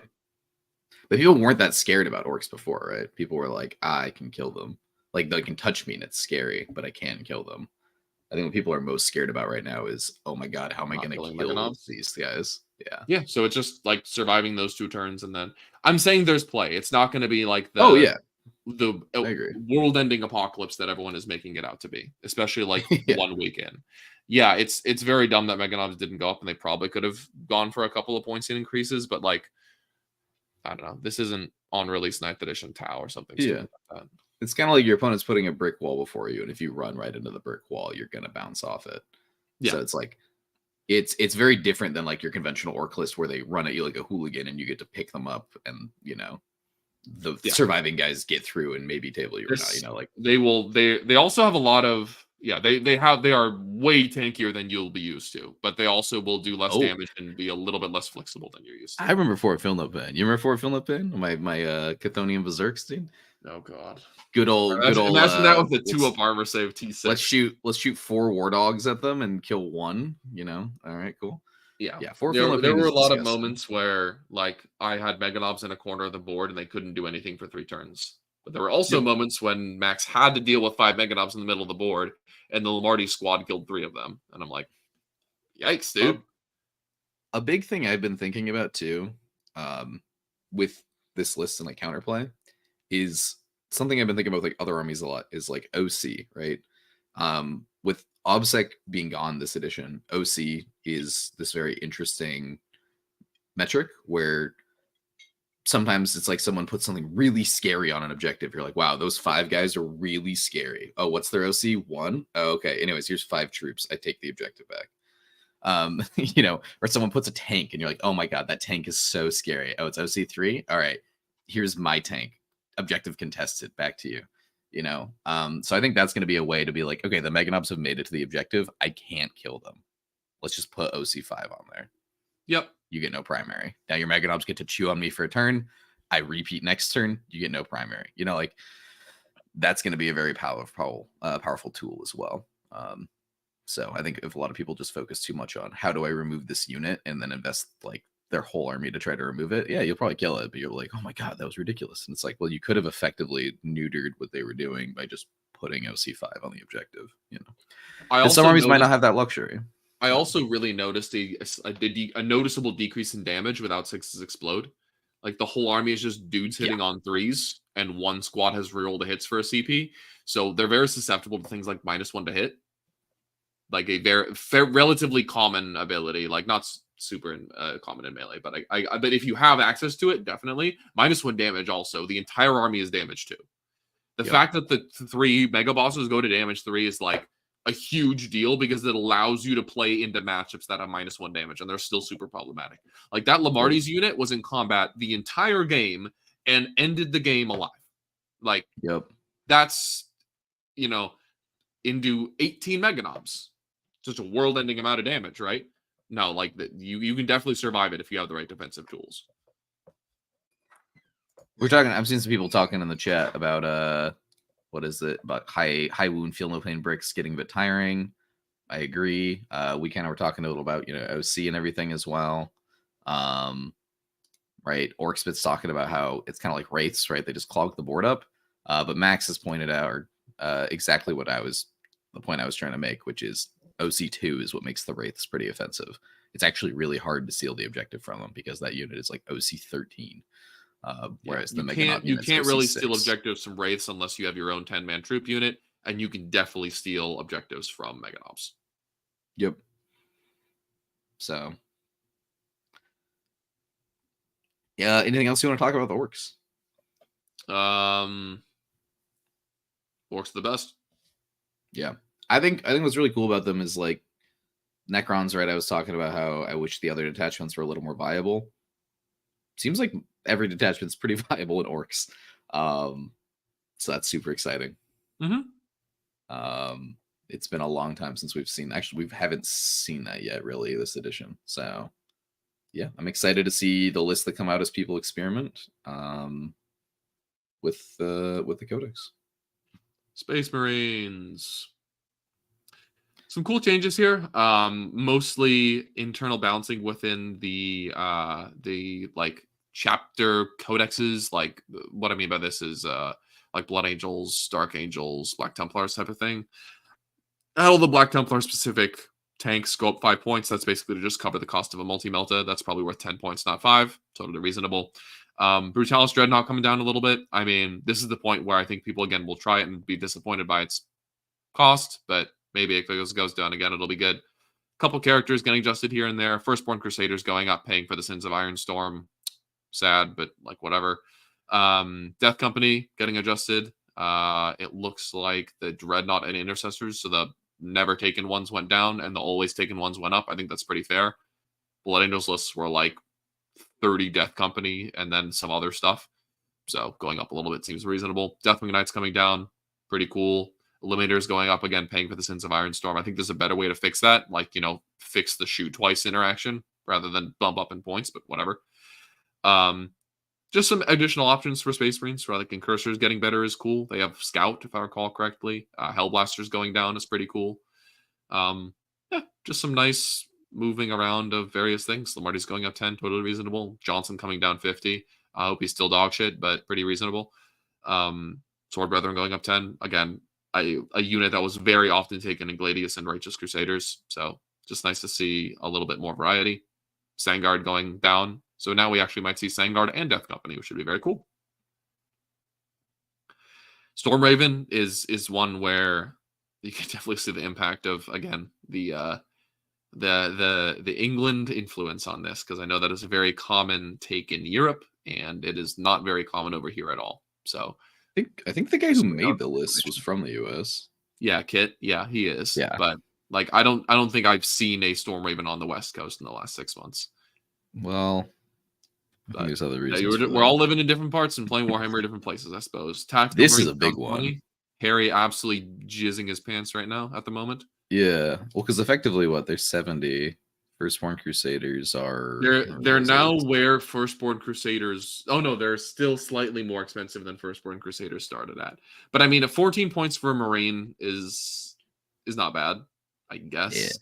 The difference is they get one less Melta, right? The Crusaders got 2 per 5, and Firstborn get like 1 per 5. The Firstborn get a multi-Melta and a Melta gun. So Gotcha. they get 2 Meltas for 10, and 10 Firstborn Crusaders got 6 Meltas. Yeah, because they have 2 pistols, 2 Melta guns, 2 multi-Meltas. But still, like a 70 point of the Melta. A 70 point OC2 3-up armor squad. This is like the kind of stuff I'm talking about, like good at, like, you know, denying bully boys objectives and stuff. Yeah, like definitely. That, you know? Yeah, you buy 20 tactical Marines, they deny the Orks like 20 primary over the course of the game. That's not bad. Yep. Terminators going down. Vindicator going down, pretty cool. Yep. It's not as synergistic as the CSM one, but we'll see a little bit more of it. Holy Some cow. cool Space little Wolf players, maybe, dude. No. Good try though. No, you're still playing Stormlands. Yeah, Wolfen and Thunderwolves getting no changes, dude. I guess the army's bad. Well, in England, no one was playing it, so I mean, except for that guy who slammed Nassim in Wolf Jail. But yeah. All right. Yeah, Marines changes very much like what you were saying. It's kind of rebalancing mostly around Ironstorm. Marines overall are doing like kind of poorly. It's just a few people that are doing very well with Ironstorm and very well with Blood Angels. Yep. So nice to see a couple changes. As we heard from your game yesterday, 2-point win into Blood Angels, still a very viable army. Mm-hmm. And I like what Max is doing a lot. Where like, I mean, we're talking about the Redeemer, where he's just saying like the Redeemer's dead weight in this meta, and he's bringing like impulsors and stuff. I think that's super cool. I love seeing that boy play impulsors. Yeah. I don't know how much this will shake up some of the worst sub factions, right? Like the Imperial Fists one, unfortunately, probably just needs some rules changes. Vanguard probably still very good. Firestorm probably still going to be slept on, but like also good. Yeah, Marines will be good. They'll probably, the best list will move a couple things around. The worst list just got 50 points. Thank you, Max. Not about 50, but they got some number of points. Cool. Yeah. Let's move on to Tau, which we're going to pass over completely. Tau didn't get new codex points, and their new codex is coming out in like 3 weeks, so these points mean nothing. Cool. Bye Tau. Yeah, Kauyon good. You guys will switch back to it in 3 months. Anyways, Thousand Suns. Thousand Suns. Thousand Suns are really good right now. They kind of like, I think it felt like everyone in March, like start of March, was like, wait a minute, are Thousand Suns like back on the menu? And then they just like blasted out of nowhere. And then they like took over our entire meta up here. I played them like once at a tournament because Tanner's like, dude, you've always wanted to play them at a tournament. And I played them once and I'm like, oh my God, this army is ridiculous. And then 6 more people like showed up. I actually bought them because the people I borrowed them from all the time took them back from me because they wanted to play them. And I'm like, I'm tired of this happening where every time I want to play T-Suns, everyone takes their models back. So screw it. I'm doing what I should have done 3 years ago and I'm buying them. So yeah, T-Suns, they're cool. Let's talk about points drops because wow, this army got points drops. I don't know why this army probably like Demons, Drukhari, Knights got no points changes. This army probably could have been like, we're gonna take your 2 most taken enhancements, bump them up 10 to 15. We're gonna take some of your trash units, bump them up 5 to 10, and we're moving on. Like maybe the Terminators down because Terminators went down across like the art of the game, but like that's it. They didn't need anything else. You know, they're good. Maybe Magnus up. Like if you really wanted to be like, you guys have to remove a unit from your list, take the stuff taken every time, bump them up 5 to 10, increase the army cost by 100, so they have to remove a thing. Cool. Well, they didn't do that. What they did do is they took Arcane Vortex and Lord of Forbidden Lore, 2 enhancements that appear in every Thousand Suns list, and they bumped them up 10 each, which isn't shown here because it's just units. But that is actually kind of an annoying thing. Because the all like lists are now like 2005 or 2010. What they did do, very random, they dropped Cultists down 5. This didn't need to happen. If anything, these guys needed to go up 5. Cultists were already good. T-Suns players were already playing 10 to 20, unless you lived in the PNW and people were greedy as hell. I love that T-Suns Cultists are just like gargoyles. Like, why does 20 cultists move block me on turn 1 when they move like 24 inches? Come on, man. Bruh. Yeah. Oh, we have a thing here. Did you skip Deathwatch entirely, or are they being held to the end for a rant? Did we miss Deathwatch somewhere? I think Jeremy didn't put them in this as like a joke or something. They got no points changes, right? I do not believe so. Here's the thing. There's like a rumor going around out there. I don't have any inside information, so I could say this stuff. That Deathwatch are being rolled into like maybe what Imperial Agents Codex or something. That's like what people think the redacted codex is. Oh, that's interesting. I've heard this. I don't know if this is true. if it's true, right, it would make sense that Death Watch is getting absolutely nothing if they're like getting their entire army rules rewritten and they're coming out this summer. I don't know. We'll see. Yeah, I don't Death know a Watch got lot 0 about points Death changes. Watch, and I don't particularly care very much.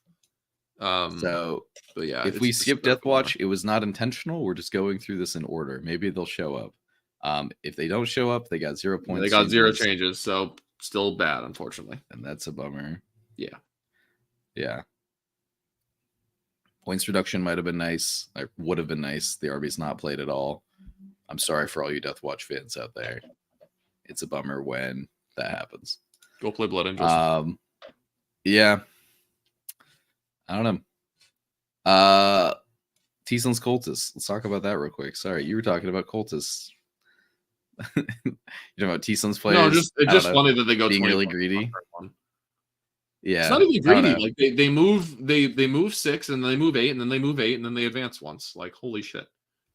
Oh yeah. No, T-Sun's Cultists were good. They didn't need to go down. This is weird. Scarab Cult Terminators went down 15. That makes sense. They're probably still unplayable at 400 for 10. They like don't do anything once they're tagged. They have this crazy combo where they like teleport across the board with the crystal, and then you spend 3 CP and like stand next to Magnus and you remove a unit. But like 10th doesn't really do that anymore, right? Like 10th is a lot your army of can units. still just do that. Your army can do that with less CP and Magnus and the Infernal Master guy does that. Yeah.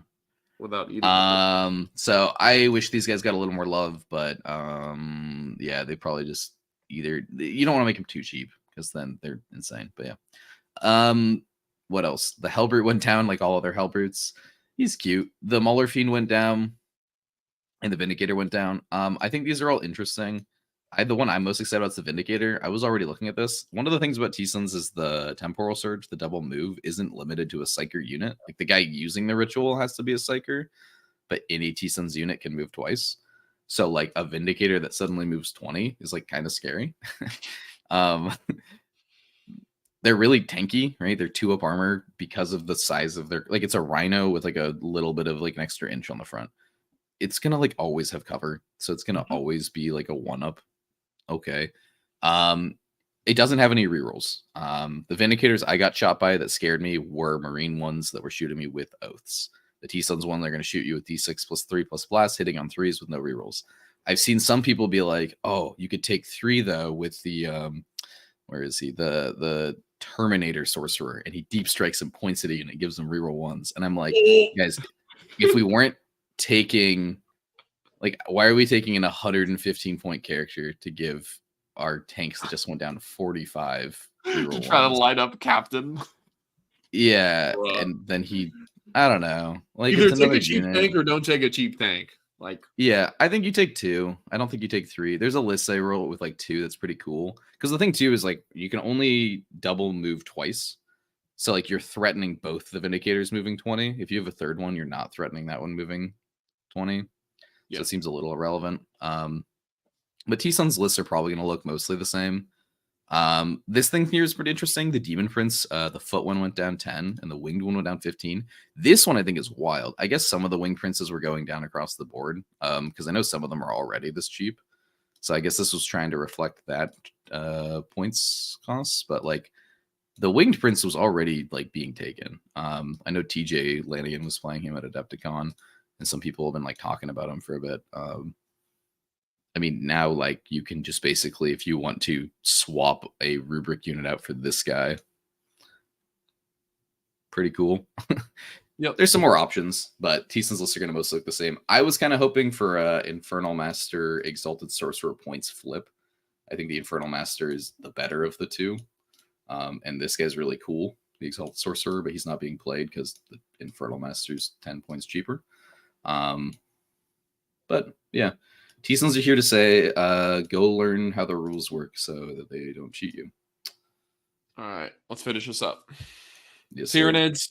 We won't be able to offer like expert commentary on this. Just a couple of minor bumps in and around here. If you're very curious about where Tyranids are lying, chat with Tyler in the Discord. He'd be happy to talk to you.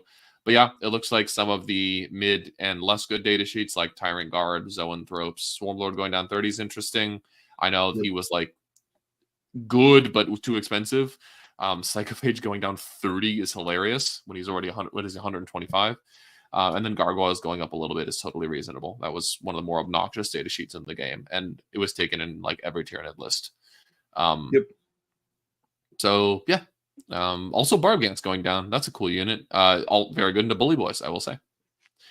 So yeah. I don't think this is enough to lift Tyranids out of their currently bad win rate, but hopefully we'll see some more varied lists. And it's an army with a lot of tech and a lot of there's like a fair amount of depth, just like with the amount of things you can bring to, like, different ways to play the game that you can bring to bear. You got like move blocks, you got battle shock shenanigans, you got slows, you've got decent damage at range, you got all sorts of different things.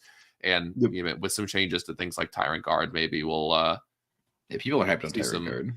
See some cool little 10 is like enough that they might be considered as a tank unit, right? Like T8 and an invasion fleet, you can give them 5 at Feel No Pain. Like, that's a resilient unit.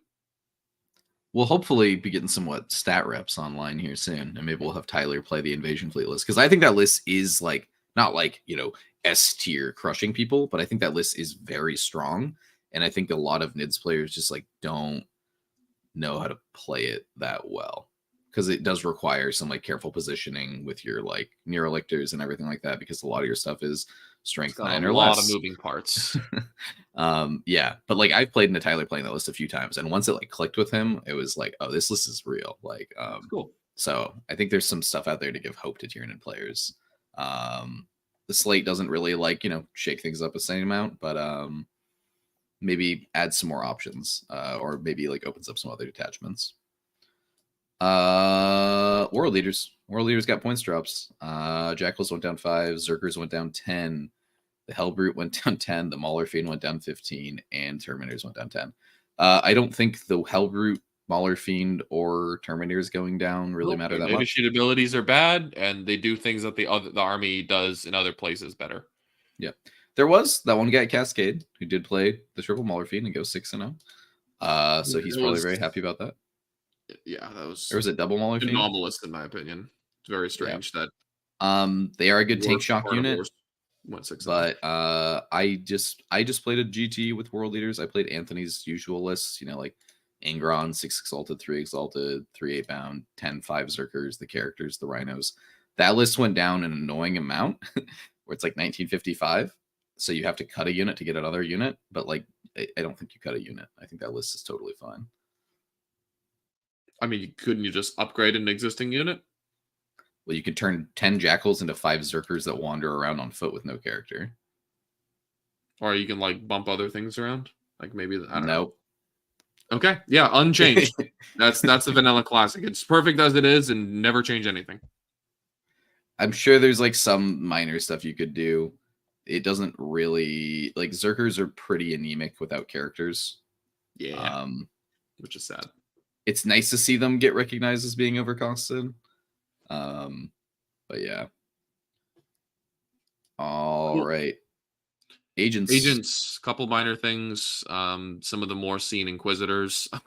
Unfortunately, Draxus was only seen in Custodes and Admech, and Admech I don't really think deserve to have the Inquisitor that they took get bumped, and Custodes, I mean, yeah, that unit was annoying, but like probably not needed at this point. Henchman going up is a direct nerf to Imperial Knights, and Custodes, I guess, are the only other very elite Imperium army that took Henchmen regularly. Grey Knights as well.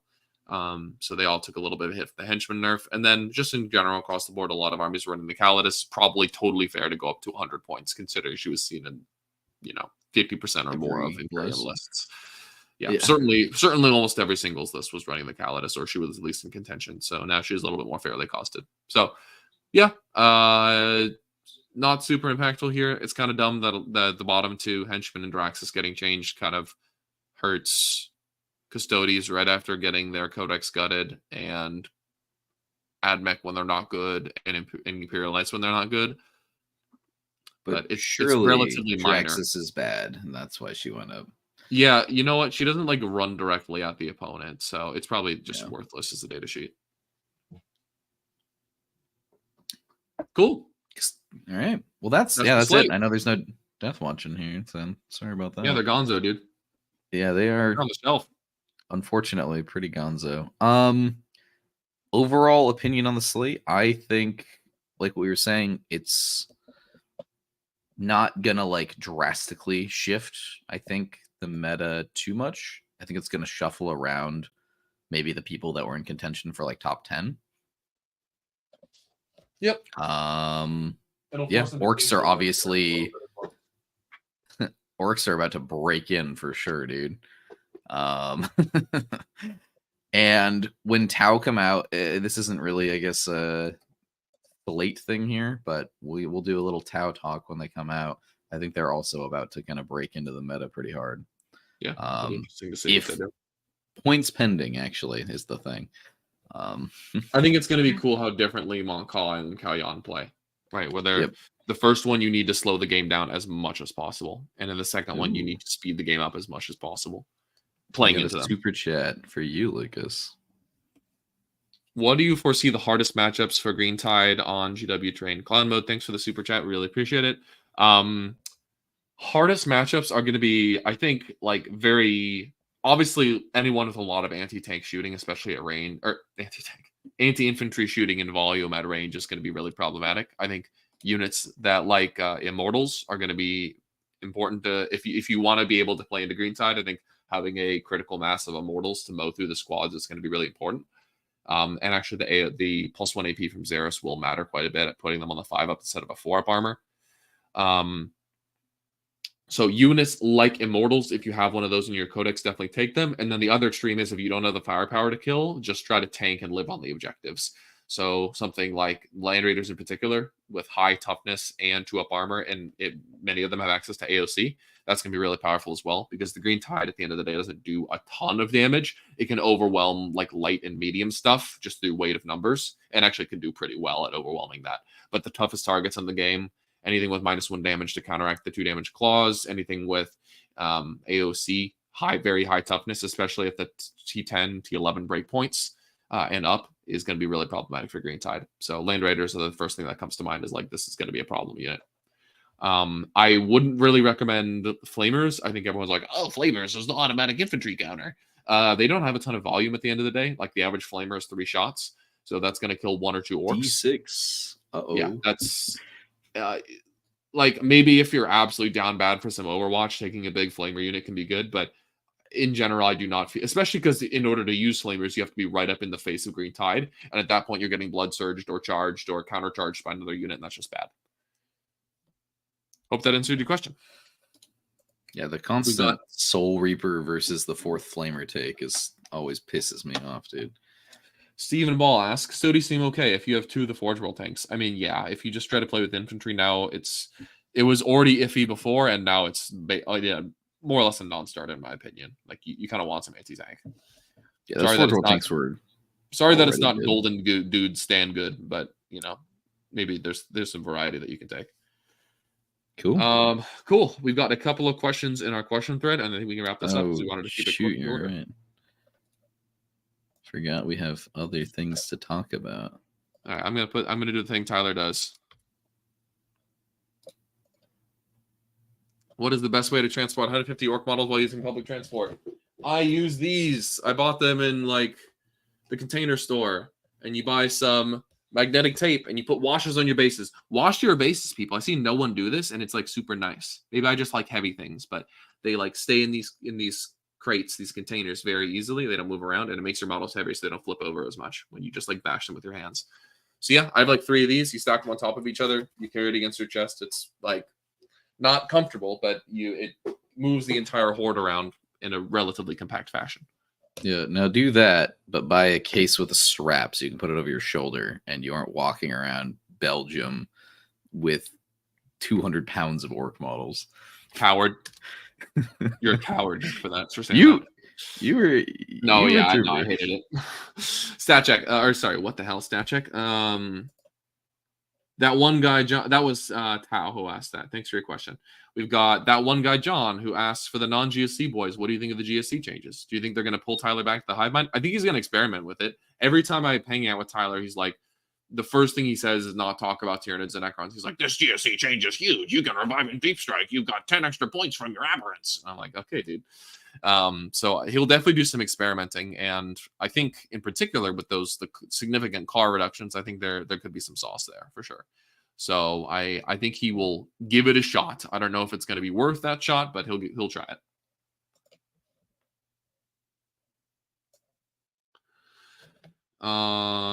Bryce asks, sorry, we're trying to power through these relatively quickly because we wanted to keep this at an hour and a half, so we're just gonna keep it quick here.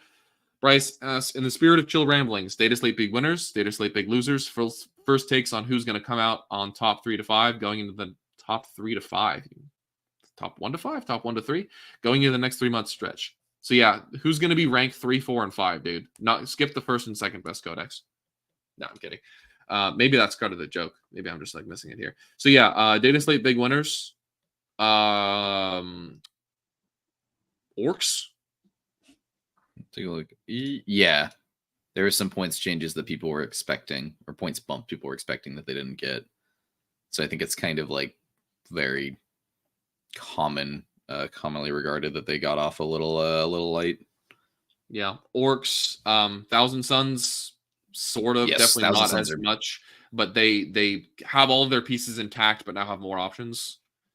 Mm-hmm. Everyone else kind of like moved around, and we'll have to see, like a little bit up, a little bit down, whether or not like the up outweighs the down for each individual codex. We'll have to see. But Orks and Thousand Suns are the big winners in my opinion. Big losers are like people that didn't get that much changes, honestly. Like Chaos Demons, I feel like just got worse because they were already not bad, and now armies like Orks will just beat their ass, probably. Trying to refresh myself. Yeah, that's kind of stuff kind of like stayed the same power level approximately. Yeah, just like you're losing like 100 to 150 points off the best lists. I think Chaos Knights and Imperial Knights would both really struggle into Orks, like elite Orks in particular. Yeah. So they're probably also lost considering they didn't get much. I think, yeah. Big losers, yeah. Basically exactly what you said. People who didn't get what they, like, changes they should have got. I guess, like, Deathwatch and Demons, just forgotten. Yeah. I wouldn't really call, like, Necrons a loser or a winner, though. I think they're just, like, fair taps, maybe a little light in some areas. Certainly still good. Orks coming into the meta is going to hurt them. Yeah. Custodes leaving the meta is going to help them. Like the old Trajan Ignore mod squad used to just blast through Necrons, and now it doesn't. So, yep. I will say there's going to be a fresh breath of, not like life isn't quite the right word, but there's a set of armies that Orks really don't want to see across the table from them. And I feel like it's going to be interesting to see people kind of discover those. Like Orks have traditionally bashed on Necrons, and I agree that they'll definitely do well into them, especially in the current situation. Like just dudes that kind of sit in the midfield, and then the Orks just swamp them and punch them in the face. But other armies like Votann with like lots of cheap stuff and lots of volume, and especially very easy access to +1 to wound. Like you can reach a lot of breakpoints where you're just throwing enough dice at Mega Knobs and Boy Squads that they evaporate. And also with 3-up armor and 2-up armor and AOC access across the board, like you can be really resilient to the Orks. I'm not saying Votann is the Ork counter, but I'm just saying keep your eyes out for armies that have been like middle of the pack that might have some sauce into Orks. You heard it here first. Votann are the hard Ork counter, confirmed by Lucas. It is an immutable fact, and I will only when played by Scalar though. When this turns out to be not true. Okay, cool. We've got one more question, and then I need to piss really freaking badly. We've got Height, who says, for the Ork side of things, what would you be looking at for a competitive or as close to as possible anyways dread mob list now that you know the points? Well, unfortunately, Grot tanks were probably your best data sheet, and now they got banned. So I think you are running as much like, the one downside to the Grot tanks was their complete, they were ineffectual in melee. In fact, it was horrible to get tagged in melee because then you shouldn't shoot your blast weapons. I think you want to take as much combined arms walkers as possible and try to overwhelm people all over the board. If they can hide from like your one kilocan shooting angle, that's good for them. But if you have like some Morkanaut and Gorkanaut here, you got some Killacan over here, you got another unit of Killacans coming out of Strat Reserve. If you can threaten all of the angles on the board, then it's much harder for them to hide. You can like actually activate your ridiculously powerful shooting. All you need to do is activate in one place to get all of the, like, you can only use the strat once. So all you really need is to like force them out of hiding in one spot, and then you can activate your full load of damage, which is pretty powerful. So I think like 12 to 18 kilocans, some kind of big knots. I think mega knobs inside the big knots are really powerful. Like the Morkanaut in particular, with some decent anti-tank shooting, you can like crack a truck and then charge the guys inside with the mega knobs, which is pretty cool. And then like boys and Gretchen, just the normal like trucks, storm boys. I think maybe some mech to like do lone op action shenanigans and give the knots +1 to hit is probably pretty good. I'm not saying this is meta, but 2 mechs, 2 mega bosses, 2x5 mega knobs, and 2 Morkanauts is 1140. That's a great start to a list. Yeah, you throw in some trash, you throw in some kilocans, and now you're blasted. Cool. Nick, anything else you want to make mention of before we wrap this up? Oh, I guess we should. Do you have plugs? I don't know where to find these things. I certainly do not have anything prepared that is going to be reasonable. All right. Unfortunately, we don't have. Tyler can do the plugs. Remember, he's the adult and we're just children. You're like toy soldiers. Yeah. Go ahead. Yeah, go ahead. If you had a spiel. I had nothing. I do have a fun announcement though. StatCheck offers coaching. If you want to level up your game and get coaching on various factions or just, various play styles or ways to approach the game. We have coaches that specialize in singles, coaches very good at teams, wide breadth of factions. And I'm excited to announce that I will be joining the ranks of these coaches. Finally got my stuff onboarded with Jeremy. So if you're looking for specifically like Necron, Votann, now Thousand Sons coaching, those are 3 armies that I think I, chosen to specialize in for this meta. Yeah, you'll see my page up there pretty soon, and feel free to reach out to us. Nice. Do the site. StatCheck/coaching or something. It's on the StatCheck website. We got a bunch of discounts with Red Dragon. We love Red Dragon. .ca. There's some discounts. They're in the Discord. We also have some more discounts with Whale and Yutani. They make all the WTC terrain. They're really cool. Tyler punches them every time they play. They go flying across the board. But break. So they're Tyler proof. If they're Tyler proof, they've got to be pretty good. Yeah, they're pretty good. Yeah. Do we have we also have an exciting announcement, dude? I know that like it's been in the chat. USA starter, baby. Let's go. We're going back to Belgium. We're going back for the gold, baby. Let's fucking go. Successfully made it.